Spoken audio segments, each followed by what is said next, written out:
Channel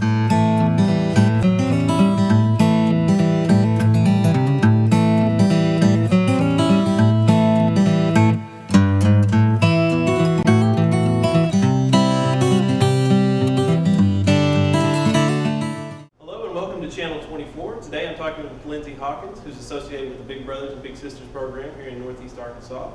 Welcome, Lindsey. Thank you for having me. Yeah. So tell us a little bit about yourself and how you got associated with Big Brothers and Big Sisters. Okay, I'm from Jonesboro originally, so I've been here my entire life. I started my career out in banking, and I've been in banking for the last 5 years. While I was doing that, I was approached by Big Brothers Big Sisters to become a Big Sister. So I decided to sign up and volunteer to be a Big Sister mentor, and that's how I kind of got associated with the program. And since then, I've taken a new role, and now I'm the development director for the Jonesboro area. So that's really how it all came to be, I guess. Okay, so what do you do as the development director? Primarily, my goal will be fundraising. I'll do a lot of event planning and things to try to raise money to sustain programs and things so that Big Brothers Big Sisters can be in Jonesboro for a period of time, forever hopefully. And really, I'll do a lot of community education, just outreach, kind of talking about the organization, what they do, why we're here, who we help, and that kind of thing. And then also recruitment of Big Brothers and Big Sisters.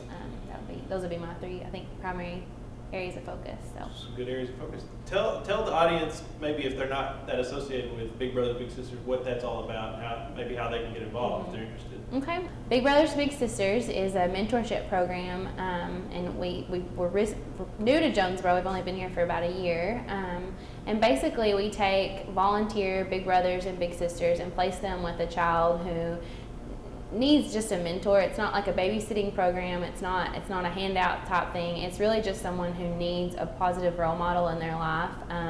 Maybe they have only just one parent. Maybe it's a little boy who only has a mom, and he really needs that male role model in his life. Or the scenarios vary greatly. It could be they have an incarcerated parent, or their parents have 10 kids and they just don't have time to spend with each of them individually. And it can be a world of different things, but basically it's just we spend a lot of time getting to know the littles and getting to know the bigs and making sure that the match makes sense.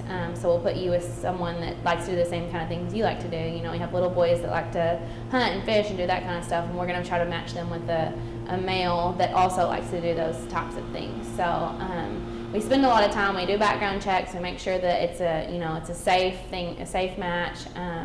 Spend a lot of time getting to know the child too, and getting to know kind of their needs, so that the big doesn't go into it just totally blindsided. And then once the relationship begins, you have a match meeting and you'll exchange information and all that stuff. And basically, the only requirement to be a big is just to spend 2 hours a week with your little. And 2 hours a week is really minimal in the grand scope of how you volunteer and how you spend your time and stuff like that. And the activities you do can be totally up to you and your little. Y'all can do, outdoor things, or you can go to the movies, or go, do all kinds of various things.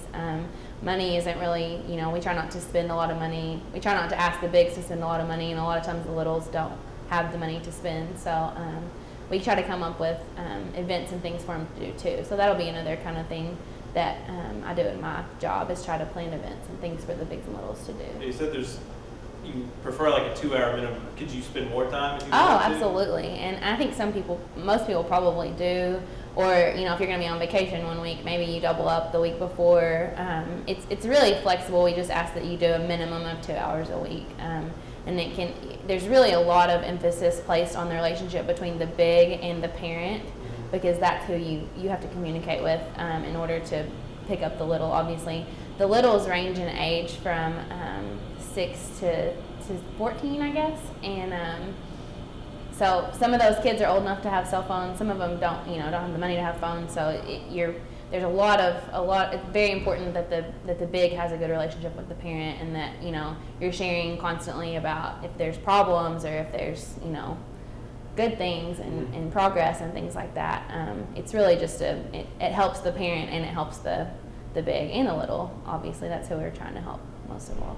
Okay. So you said it's been here about a year in this area. how successful has it been so far? So far, we're doing really great. We're tracking right along. Our goal is to have 50 matches by the end of the year, and we currently have 25, so we're halfway there.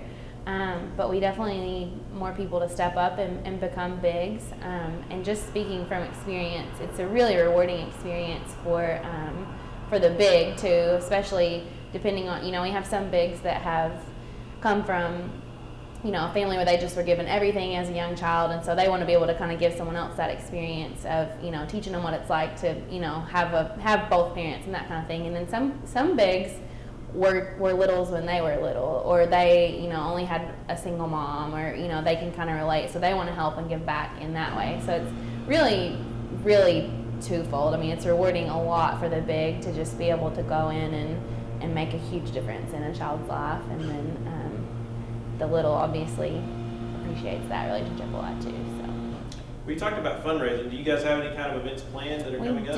We do. I'm glad you asked. We have an event for the littles. Actually, Academy Sports is kind of sponsoring a back-to-school party, and they're going to give backpacks and things like that to all of our littles. So we're really excited about that. That's the first year for that partnership. And then later in August, the 23rd and 24th, we're having our first ever Get Your How On event, and it's kind of like some people in this area are familiar with Mistletoe Madness. It's kind of like where different vendors come to the chamber that sell either they're crafters and they paint canvases or coolers, or they may make Red Wolf clothing, or just a boutique that has fall looks of red and black clothing and stuff like that. But just a central place for all of them to come and showcase their items. Admission to the event is $5 just to come in and shop, and then obviously you can buy whatever you want from the vendors. And we make the money from the vendor booths are $100. So if someone wanted to purchase a booth, we still have booths available. And then, like I said, the admission from them is $5, and that's going to be at the Jonesboro Chamber. Friday night, the event is. It starts at 5 o'clock, and it's really exclusive to chamber members on Friday. And then Saturday morning, we'll have a ribbon cutting. So the mayor will be there. We'll do a ribbon cutting for the event, and then it'll be open to the public all day that day. So we're looking forward to that. It's the first. The board really got that project kind of off the ground and running. So we're working on that now. So sounds like some great opportunities to give to a great program. What about contact information? How can people get a hold of you? Well, you can email me. My email address is Lindsey, Lindsey, at bbbsnea.org. Or you can call our office. It's 910-7805, extension 240. Well, thank you so much, Lindsey. Thank you for having me. I appreciate it. We'll see you next time on Channel 24.